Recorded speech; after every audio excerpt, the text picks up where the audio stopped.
اس سے ہماری بہنیں درس حاصل کریں۔ جو بعض اوقات شوہر، یہ یاد رکھیں واجب ہے، فقہا نے واضح طور پہ لکھا کہ شوہر میک اپ کا سامان لا کر دے تو عورت پر میک اپ کرنا واجب ہے، یعنی اپنے شوہر کے لیے۔ اب بعض کہتی ہیں بھئی میرا تو دل اچاٹ ہو گیا ہے، میں نے اپنے نفس کو مار لیا۔ اب شوہر بیچارہ میک اپ کا سامان لا کے وہ سائیڈ میں رکھ دیں گی، زینت چھوڑ دی ہے، سادہ سے کپڑے یہ وہ، اور وہ بن گئی جی پیرنی بن گئی ہیں، معروف ہو گئی ہیں اللہ والی۔ یہ اللہ والی آپ بن ہی نہیں سکتی ہیں جب تک کہ آپ پہلے شوہر والی تو بنیں، شوہر کا حق تو ادا کریں۔ ہم نے آپ کو بخاری کی روایت سنائی، نبی کریم صلی اللہ علیہ وسلم نے ارشاد فرمایا کہ عورتوں تم کثرت سے صدقہ کیا کرو، کیونکہ میں نے تمہاری بہت بڑی تعداد کو جہنم میں دیکھا ہے، تم میں سے اکثر کو جہنم میں دیکھا، سرکار نے فرمایا۔ تو عورتوں نے عرض یا رسول اللہ کس وجہ سے؟ سرکار نے فرمایا اس لیے کہ تم ناشکری کرتی ہو۔ عرض یا رسول اللہ کیا اللہ تعالیٰ کی ناشکری؟ فرمایا کہ نہیں، شوہر کی ناشکری اور اس کی احسان فراموشی۔ اور پھر سرکار نے فرمایا کہ بعض اوقات ایک شخص ایک طویل عرصے تک اپنی زوجہ کے ساتھ اچھا سلوک کرتا ہے، لیکن پھر وہ اس سے کوئی ناگوار چیز دیکھتی ہے تو کہتی ہے کہ تو نے میرے لیے کیا ہی کیا ہے۔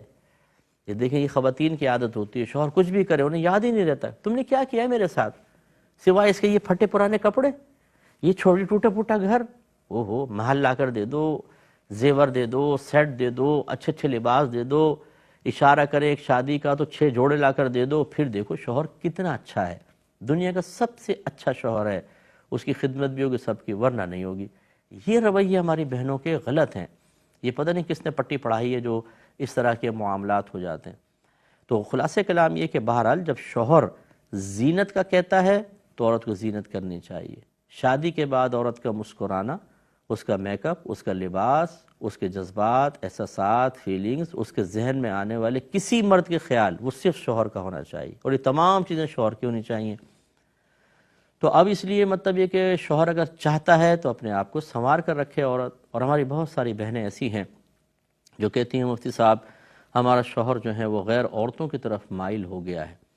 سوال پیدا یہ ہوتا ہے کیوں ہو گیا ہے؟ میں اکثر یہ کہتا ہوں کہ بہن آپ ٹھنڈے دل سے غور کریں، اس میں آپ کی کوتاہی کا دخل تو نہیں ہے۔ تو جو بہت سارے کیسز سامنے آئے ہیں وہ ایسے بھی آئے ہیں کہ بیوی توجہ نہیں کر رہی ہے، شوہر آ رہا ہے وہ اپنے ڈراموں میں لگی پڑی ہیں، اپنے اور کام دھندوں میں لگی ہوئی ہیں، شوہر کچھ اچھی بات کرنا چاہتا ہے، کچھ جذبات شیئر کرنا چاہتا ہے، وہ کہتی ہے میرے پاس ٹائم نہیں ہے۔ یہ کیا تم بچے بڑے ہو رہے ہیں، تم چونچلے کر رہے ہو، الٹی سیدھی باتیں کر رہے ہو۔ وہ اب شوہر اور پھر اس طرح نہ میک اپ کرنا، نہ اپنی فٹنس کا خیال کرنا، نہ شوہر کے جذبات و احساسات اور فیلنگز کا، نتیجہ نکلتا ہے کہ شوہر بالکل مایوس ہو جاتا ہے، بعض وقت گھر کی طرف سے برائی کی طرف چلا جاتا ہے۔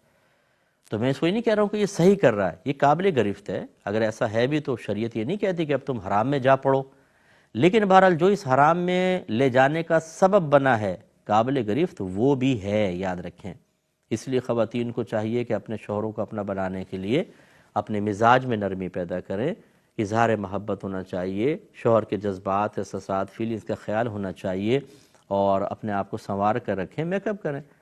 لیکن یہ میں بہنوں کو نصیحت کر رہا ہوں اس وجہ سے کہ بہنوں کا تذکرہ چل رہا ہے، یہ نہیں کہ شوہر کو بھی نہیں ہے۔ بات ہی ہماری تو یہ چل رہی ہے کہ ابو الدرداء ہی ایسا کر رہے تھے نا، تو یہ تو ہم سمجھا رہے ہیں، تو ہماری بہنیں یہ نہ سوچیں کہ تو فوراً نصیحت قبول نہیں کریں گی، طنز اور تنقید کرنے میں اتنی ماہر ہوں گی کچھ انتہا۔ ہاں جی مرد ہیں نا اس لیے مردوں کی وہ کر رہے ہیں، سیکھیں گے نہیں، طنز کر دیں آپ۔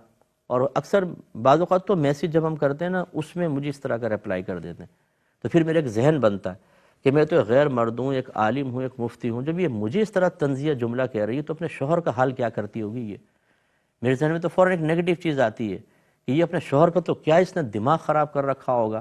ایسی بہنوں کو ذرا سوچنا چاہیے، آپ کی زبان سے نکلنے والے الفاظ شوہر کو ہرٹ تو نہیں کر رہے، ایسے شوہر کو سوچنا چاہیے آپ بیوی کو نہیں تنگ کر رہے۔ اعتدال جانی بہن سے ہونا چاہیے۔